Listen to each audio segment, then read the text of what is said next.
Hello, and welcome back to another Chris McPherson Show Daily Dose, your home of the black and white of sports opinion. No greys here, and we are talking some ATP tennis. The ATP Tour finals are well and truly underway, and there is certainly some big news as we look through and have a look at the matches so far, look ahead at what's remaining in the group stages, and cast a slight eye towards the semi-finals as well. We are getting to the pinnacle of the season, and the world number one year-end ranking is on the line. Let's recap the matches. Let's talk about it all as we break it all down. Of course, as always, if you haven't already, hit subscribe on the platform you're tuning in on, whether that's on YouTube, hit that subscribe button and the bell down below, or on your favorite podcast platform. And if you want to keep up to date with this in-between episodes that we are dropping on our Daily Dose and other episodes, then please follow along on our social media channels at The Chris Mack Show. You can find us on all your favorite platforms. But getting into it, and we start off with the tournament getting underway, and it was Carlos Alcaraz defeating Australia's Alex De Minaur in straight sets, opening his campaign, absorbing De Minaur's pace and first strike intent, and getting a razor-tight first set before running away with the second. The key was late in the opener. Alcaraz fought through baseline exchanges to reach and then elevated on return patterns into De Minaur's backhand corner. The Spanish world number two finished with the only break of set early and then consolidated through authoritative first ball forehands and improving his first serve percentage. And we know when Alcaraz gets that first serve going, he is nearly impossible to beat. While the official stats page lists the final score, this was certainly a composed start for Alcaraz that might have belied some of the numbers. The conditions he's always thrived in, I should say, and he felt out his way and said post-match, finally starting with a win, nodding to that history and to his performance here. Certainly a strong win for Alcaraz. Also on the first day of the tournament, Alexander Zverev got it done in straight sets against Ben Shelton. His serve and forehand, as well as being superior on the second serve, were the difference. He didn't face a break point across the 93 minutes and repeatedly got after Shelton's second serve. Zverev took 76% of points on the second serve of Shelton, which is a huge edge in a match where there was limited break point chances. The German controlled neutral rallies and stretched Shelton wide repeatedly, finishing with inside-out forehands, a signature move. A late mini-surge from Shelton did force a second set effort from Zverev, but his weight of shot and error management sealed it.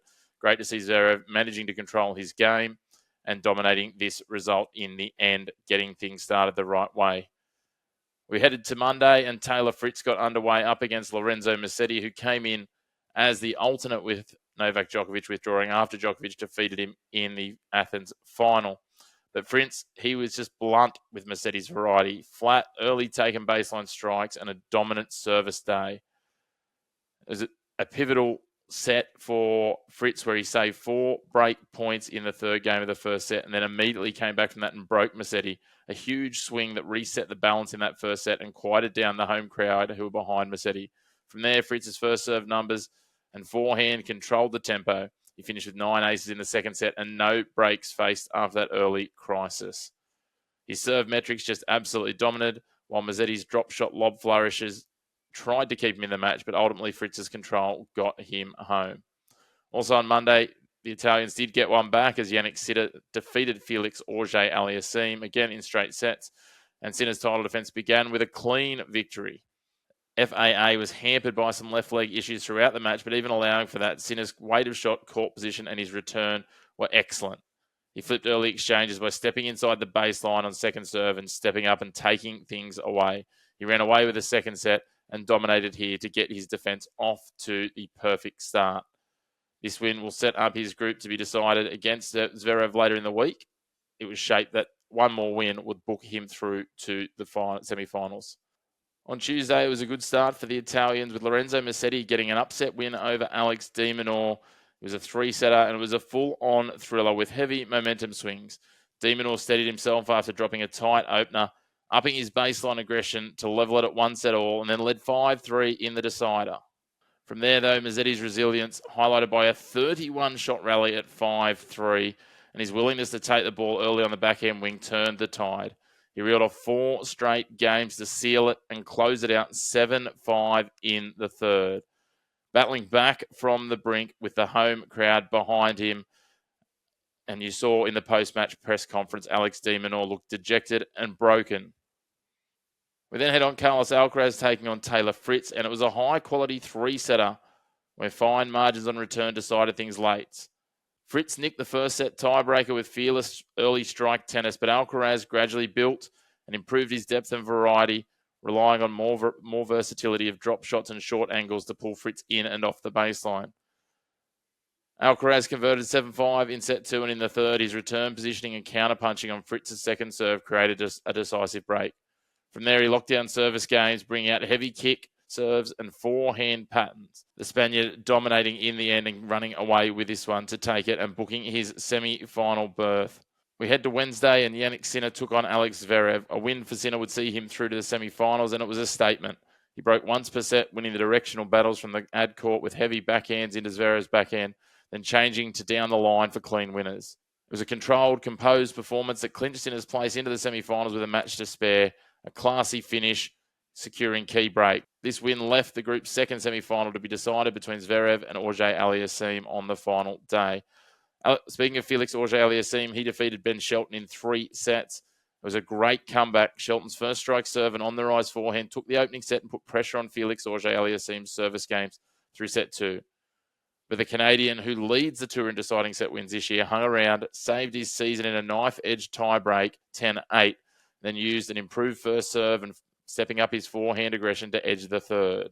We head to Thursday, and it came down to this match to determine the final semi-final berth from the Jimmy Connors group. Alex De Minaur taking on Taylor Fritz, and it was a tiebreak in the first. With his season on the line, De Minaur delivered his cleanest serving day of the week, leaned into some forehand aggression earlier in rallies, and he shaded a first set that was tense at best by dominating the tiebreaker on return, having 3 mini breaks, and then scoring the decisive second set break by finding gaps in Fritz's short forehands into the juice court. De Minaur would find his advancement, allowing Alcaraz beat Musetti in the night match, which we knew has already occurred. So therefore, he goes through by the barest of margins on a 3-way countback. A sheer margin of just 1 game victory. That's how close this came down to. Had Fritz won 1 more game earlier in the tournament or in this match, he would have progressed. It is absolutely the barest of margins, and sees that not only does De Minaur get his first win ever on the tour, but he books a semi-final ticket. As we said, Alcaraz did get the job done, a 3-0 record, locking up the year-end number 1 in the process. The turning point was a brutal 11-minute return game late in the first set that, despite Musetti's resilience, Alcaraz finished with a flurry of short-angle forehands and drop shots to disorganise the Italian's court position. A great win for Alcaraz. De Minaur through to the semis as the group runner-up on countback as well, and that is a huge result. So Alcaraz storms through as a 3-0 winner, locking up the year-end number 1 spot as well. He defeated Alex De Minaur, Fritz and Musetti in succession, steadily turning up the heat and building, showing why he is one of the players to beat. Now let's talk the Bjorn Borg group and how we look forward from there. The matchups and storylines are heating up. Still 2 matches to come. Jannik Sinner has already booked his ticket to the semi-final, undefeated so far and firmly sitting on top. His win over Zverev showcased his composure and big moment games.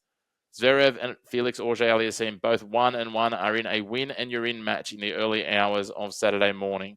It's essentially a decider for the second semi-final and an immediate quarterfinal knockout match. Zverev brings his indoor experience, power, and big point ability. Auger-Aliassime brings momentum, his usual athleticism, and that excellent record in deciding sets. Ben Shelton, unfortunately, is out at 0-2, so his clear role tonight is to challenge. Maybe get that first win against Sinner, who's already through to take on De Minaur and spoil slightly. But the main drama and focus overnight will clearly be Zverev versus Felix Auger-Aliassime. Talking of the semi-finals, De Minaur knows already that he will walk on to face Sinner. He'll certainly be carrying fresh momentum, his first time semi-final appearance at the event after his first ever win in the ATP Tour finals. A sense of achievement now under his belt. But Sinner, he looms like a mountain. He holds a perfect head-to-head advantage, 12-0 over Alex De Minaur, and has rarely allowed any cracks into his indoor hard-court form. He is imperious. He is going to be challenging. But for De Minaur, he knows to turn the tide. He'll need to transform from his usual lightning-fast defense and retrieval into something more aggressive, stronger. His first serves will need to be on. He needs sharper angles and early forehand initiative. Sinner, on the other hand, will aim to dictate with his depth, heavy returns, and short point control. The psychological edge is clearly with Sinner, but that also means De Minaur has nothing to lose and everything to gain. If he can strike early and unsettle Sinner's rhythm, we might see one of the most interesting chapters yet in their rivalry. But Sinner will go in certainly as warm favourite. While Carlos Alcaraz will lie in wait for the winner of Alex Zverev and Felix Auger-Aliassime, although it may not be as easy as the rankings may make it seem. Alcaraz's record against Zverev is tied at 6-all, one of his closest rivalries on tour. Zverev is consistent indoors. The flat, heavy hitting and rock-solid serving suit the quick courts like Turin. Meanwhile, up against Felix Auger-Aliassime, Alcaraz holds a minor advantage. 4-3 in the head-to-head. This matchup has flipped over time. Felix Auger-Aliassime took early control, winning 3 of their first 4. Alcaraz has continued his winning since, taking out the last 2, including a confident showing at Indian Wells. That said, FAA is starting to advance and moving forward. His form has been so good in the back half of this season that he'll fancy his chances to get back to their early matchups. But the Spaniards' improved return and patience on fast courts mean that he's going to go in as the favourite should this matchup ensue. Certainly heating up, and while most roads point to a Sinner and Alcaraz final, there are still 3 players hoping of playing spoiler in Alex De Minaur, Alexander Zverev, and Felix Auger-Aliassime. Well, a big thank you for tuning in. As always, another Chris McPherson Show Daily Dose. We'll look to be back in a couple of days to unpack the semi-finals, as well as more content in between. As always, make sure, if you haven't already, hit subscribe down below or on your favourite podcast platform, depending on where you're tuning in. And we look forward to catching up with you again soon on your home of the black and white of sport. No grey opinions here.